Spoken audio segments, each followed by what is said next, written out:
Baik Bu, sekian wawancara kita. Terima kasih banyak atas waktunya. Terima kasih kembali. Mohon maaf menunggu lama.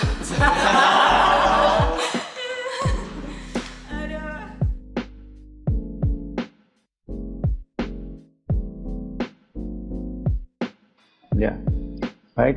Perkenalkan, nama saya Antonius Teguh Siswantoro. Selama ini biasa dipanggil Pak Teguh. Dan saat ini saya menjabat sebagai Dekan Fakultas Teknologi Industri Universitas Atmajaya Yogyakarta. Nama saya Yosef Daryanto. Saya salah satu staf pengajar di Departemen Teknik Industri. Dan kebetulan untuk saat ini saya ditugasi sebagai Wakil Dekan 1 di Fakultas Teknologi Industri Universitas Atmajaya Yogyakarta. Oke, selamat pagi semua. Perkenalkan, nama saya Leni Halim dan saya saat ini menjabat sebagai pejabat sementara untuk Ketua Prodi Teknik Industri Universitas Atmajaya Yogyakarta. Ya, nama saya Ririn Tiara Astanti. Saat ini saya sebagai Ketua Departemen Teknik Industri Universitas Atmajaya Yogyakarta. Kabarnya gimana Bu sekarang Bu? Baik. Kalau boleh tahu Bu, sekarang mata kuliah apa yang Ibu ampu? Ya, semester ini saya mengampu 3 mata kuliah. Pemodelan sistem, Enterprise Resource Planning, kemudian Manajemen Retail dan Distribusi. Nah, kemudian setelah studi lanjut saya memperdalam mengenai ergonomi, maka mata kuliah yang saya ampu saat ini analisis perancangan sistem kerja, ekonomika, kemudian juga penyusunan proposal tugas akhir. Ya, di program studi teknik industri saya saat ini banyak mengampu mata kuliah penelitian operasional, baik itu penelitian operasional 1 ataupun 2, kemudian juga yang terkait dengan supply chain management, jadi ada manajemen rantai pasok, kemudian juga ada manajemen pergudangan. Di program Magister Teknik Industri saya juga mengampu untuk rekayasa rantai pasok, seperti itu. Untuk semester ini saya mengampu hanya 2 mata kuliah ya. Yang pertama adalah mata kuliah wajib perencanaan fasilitas manufaktur dan yang kedua itu mata kuliah pilihan life cycle assessment. Kalau yang berminat nanti di mata kuliah pilihan life cycle assessment bisa ketemu dengan saya. Mengapa program teknik industri itu bisa berdiri di Atmajaya Pak? Ya, jadi sejarahnya saya kira sudah cukup panjang ya. Tahun 1990 ya, Universitas Atmajaya Yogyakarta membuka fakultas baru yaitu Fakultas Teknologi Industri dengan 1 program studi teknik industri. Nah, latar belakangnya tentu berdasarkan dari kebutuhan pasar tenaga kerja khususnya untuk kebutuhan di dunia industri. Yang latar belakang pokoknya saya kira itu. Terima kasih Pak. Bagaimana pencapaian teknik industri Atma Jogja dari tahun ke tahun? Ya, baik. Jadi kalau cerita perkembangan dari awalnya ya, saya mulai bergabung di Atmajaya ini tahun 1993. Jadi saat itu ya belum pernah meluluskan ya, karena baru tahun 90 dibuka, saya masuk 93 sehingga belum meluluskan. Dan saat itu ya jumlah dosen, fasilitas, jumlah mahasiswa juga masih sangat terbatas. Waktu itu hanya 2 kelas kalau tidak salah ya. Kemudian dosennya juga tidak ada 10 orang. Lalu fasilitas labnya juga masih sangat terbatas, baru ada 2 lab waktu itu ya. Tapi kemudian perkembangan tahun ke tahunnya saya kira sangat pesat ya. Saat ini kita sudah memiliki 6 atau 7 lab ya, dan fasilitas labnya pun juga sangat memadai untuk praktikum, seperti misalnya kalau proses manufaktur atau teknologi manufaktur yang dulu kita hanya punya mesin-mesin konvensional, sekarang sudah memiliki mesin yang modern yaitu CNC yang tentu digunakan di industri modern. Kemudian juga lab-lab yang lain, lab sistem kerja ergonomi yang selalu tingkatkan fasilitasnya, serta lab yang lain juga saya kira sudah sangat memadai fasilitasnya. Dari tahun ke tahun, untuk pencapaian teknik industri Atma Jogja sendiri bagaimana? Mungkin saya mulai dari, kalau saya bandingkan ketika saya mahasiswa ya, jadi kebetulan saya juga alumni, pencapaiannya itu jauh luar biasa sekali. Ketika saya masuk pertama kali nih di tahun 2019, ternyata kita sudah menjadi cooperating institution dari ASTE, di mana dari organisasi tersebut memungkinkan mahasiswa bisa magang di luar negeri, itu luar biasa sekali. Di zaman saya belum ada yang seperti itu. Kemudian juga kita sudah banyak sekali kerjasama dengan partner-partner baik dari dalam negeri dan juga di luar negeri. Di dalam negeri kita sedang menggagas sebetulnya dengan perusahaan-perusahaan dalam rangka mendukung Merdeka Belajar Kampus Merdeka, sehingga mahasiswa mempunyai peluang juga untuk magang di perusahaan-perusahaan dan mendapat ilmu dari dunia real. Ada beberapa yang saat ini sudah berjalan itu dengan CV Kuas, di mana Pak Agung Prasetyo itu juga menjadi anggota dari Industry Advisory Board atau IAP. Kemudian juga saat ini ada mahasiswa yang sedang magang di Akpol Semarang, dan luar biasa, semoga didoakan terus supaya kita tetap bisa membawa TI ya, memberikan manfaat juga kepada mahasiswa semuanya. Kalau di luar negeri kerjasama juga semakin banyak dirintis ya, saya sangat berterima kasih sekali kepada pendahulu-pendahulu yang dulu merintis kerjasama di luar negeri, misalnya dengan Chartered Denmark University, kemudian kita juga ada program Bachelor Leading to Master, atau mungkin lebih familiar itu dengan istilah fast track ya. Jadi dengan dua universitas di Taiwan, ada di Changdong, ada juga di Yuanche, dan menurut saya kalau dari segi pencapaian itu luar biasa. Kemudian untuk program Bachelor Leading to Master inilah yang dibawa oleh waktu itu Bu Ririn ya, dibawa untuk ke hibah Center of Excellence, dan puji Tuhan kita mendapatkan hibah Center of Excellence. Dan juga pada tahun ini kita berhasil mendapatkan hibah dari program kompetisi Kampus Merdeka, dan dari dana hibah yang digunakan bisa kita betul-betul gunakan untuk kegiatan-kegiatan mahasiswa dalam rangka mendukung Merdeka Belajar Kampus Merdeka. Misalnya pada tahun ini kita bekerja sama dengan SAP University Alliance untuk mendukung program studi teknik industri terkait dengan mata kuliah Enterprise Resources Planning. Kemudian kita juga bekerja sama dengan Microsoft Office Specialist, bekerja sama dengan SolidWorks, dan juga berbagai lembaga lainnya. Jadi saya rasa itu terkait dengan teknik industri Universitas Atmajaya Yogyakarta. Dan saat ini kita juga melengkapi semua fasilitas karena kita bertransformasi dari classical industrial engineering menjadi modern industrial engineering, di mana salah satu kebutuhannya itu adalah terkait dengan bagaimana kemampuan mengolah data dengan teknik kuantitatif atau yang kita sebut dengan operation analytics. Saya kira pencapaian-pencapaian itu juga bukan hanya dari sisi program studi, tetapi dari sisi mahasiswa. Ya, baik itu lembaga mahasiswa, kelompok-kelompok studi, ataupun kelompok mahasiswa lainnya, banyak sudah berprestasi pada level nasional. Ya, saya kira itu yang bisa saya sampaikan ya terkait dengan prestasi kita. Oke Pak, terima kasih. Nah mungkin Pak, ini banyak banget teman-teman yang mau masuk teknik industri, tapi masih bingung nih kalau misalnya nanti setelah jadi lulus sarjana teknik industri itu prospek kerjanya seperti apa? Mungkin kalau untuk prospek kerja dari teknik industri Atma Jogja ke depannya itu seperti apa?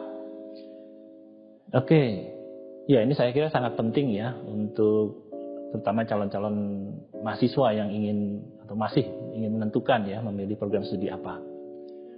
Terkait dengan prospek kerja teknik industri, mungkin kalau saya coba melihat itu ya dari lulusan-lulusan kita yang sudah sangat banyak berkecimpung di industri-industri nasional, ya, beberapa juga di industri-industri di luar negeri ya, internasional, sebenarnya sangat luas sekali ya, mulai dari PPIC ya, bagian produksi ya, terkait dengan logistik dan supply chain ya, terkait dengan pengembangan bisnis ya, jadi bisnis analis itu saya lihat sangat banyak yang membutuhkan lulusan-lulusan teknik industri.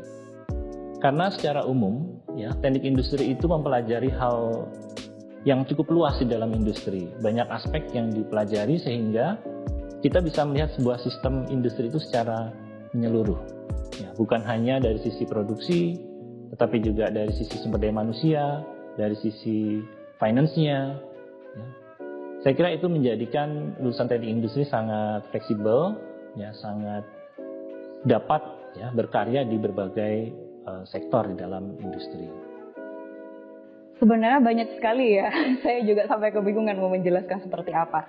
Tapi berdasarkan tracer alumni yang kita jalankan, 90% mungkin dari alumni kita itu bekerja di perusahaan swasta nasional. Dan kalau karena kita juga punya program internasional, untuk alumni dari program internasional itu mereka berkarya di perusahaan multinasional juga. Dan mereka juga ditempatkan di berbagai cabang negara. Biasanya karena mereka sudah beradaptasi ya dengan perbedaan budaya, dengan perbedaan bahasa, jadi tidak terlalu banyak masalah. Misalnya ditempatkan di Sudan, kemudian di Amerika, di Filipina begitu. Tapi kalau ditanya segi bidangnya, yang pasti kita bisa masuk baik itu industri manufaktur ataupun industri jasa. Terutama sekarang ini kita sedang berusaha untuk berubah ya. Kita sadar kalau misalnya sekarang ini zamannya industri 4.0. Jadi namanya bendungan IT, kemudian artificial intelligence itu bukan semata-mata menjadi konsumsi teman-teman yang di informatika atau mungkin di sistem informasi. Kita juga mempunyai peran di situ. Nah, kita sedang berusaha berubah menjadi traditional industrial engineering menuju ke yang lebih modern untuk industrial engineering, berubah ke arah ke sistem informasi. Dan juga kerjasama yang kita lakukan juga sedang mendukung ke arah situ, misalnya dengan Huawei, kemudian dengan SAP, dan seterusnya. Jadi kalau ditanya sebetulnya sangat luas, tapi bisa saya katakan di mana ada sistem, karena ingat TI itu selalu berbicara tentang sistem ya. Sistem itu terdiri dari manusia, mesin, material, kemudian money, metode gitu. Dan juga ada environment dan informasi, di situ anak TI bisa masuk. Karena kita berusaha untuk membuat kalian bisa memikirkan pola pikir sistemnya itu selalu ada. Jadi ditambah dengan kemampuan kalian untuk bisa melakukan pembelajaran sepanjang hayat, kemudian ditambah nilai-nilai kearmajayaan, unggul, inklusif, humanis, dan berintegritas. Nah, di situ kalian bisa masuk di industri apapun, di mana ada sistem, dan juga semoga kalian bisa menyumbangkan karya-karya kalian di situ. Sendiri pas masuk pertama kali ke teknik industri AMI Jogja, apa yang dirasakan sama saat ini? Ya. Jadi kalau boleh saya cerita tentang pengalaman ya, dulu sebelum bergabung dengan Universitas Atmajaya Yogyakarta, saya sudah menjadi dosen selama 10 tahun ya di Politeknik Negeri Bandung ya. Nah tentu suasananya berbeda, perguruan tinggi negeri dengan perguruan tinggi swasta ya. Kalau di negeri cenderung ya mahasiswanya kurang aktif ya, dalam arti suasana demokrasi itu kurang ya. Namun setelah saya masuk di Atmajaya, suasana demokratis itu lebih saya rasakan ya, terutama suasana di dalam kelas ya, ketika kuliah berlangsung bisa berjalan diskusi dengan baik, sehingga gap antara dosen dan mahasiswa itu hampir tidak ada ya. Jadi kita sebagai mitra atau pendamping belajar bersama-sama. Itu yang paling saya rasakan. Ya, ada banyak proses perkuliahan yang mungkin hampir mirip gitu ya. Tetapi mungkin akan sangat berkesan ya, saya kira bagi saya sebagai dosen dan juga bagi mahasiswa, terutama ketika kita melakukan ya seperti kunjungan industri gitu ya, kuliah lapangan ya, bersama-sama dengan mahasiswa kita belajar secara langsung di industri. Ya itu saya kira sangat unik sekali gitu ya. Ada pengalaman yang berbeda bagaimana interaksi antara dosen juga dengan mahasiswa. Ya, dan ada satu lagi saya kira, dalam proses perkuliahan atau belajar sangat sering ya kita mengundang para alumni ya, undang para alumni, bagaimana mereka men-sharingkan ya, pengalamannya, kadang mulai bagaimana mereka merintis dari awal setelah lulus sampai dengan sebagian ya, sudah mencapai level yang tinggi. Ya, saya kira itu sebuah hal yang sangat unik dan saya kira sekarang sudah lebih terprogram ya, bagaimana alumni itu men-sharingkan pengalaman mereka, pengetahuan mereka di dalam perkuliahan. Pengalaman yang unik banyak sekali ya. Dimulai dari saat saya menjadi dosen baru, saya ingat pada waktu itu kita pakai mic di kelas. Jadi mic-nya itu kabelnya masih di kelas, tapi mic-nya itu ada di tata usaha. Nah, sebagai dosen baru yang baru pertama kali mengajar, ya saya cukup percaya diri ya untuk membawa mic waktu itu di kelas.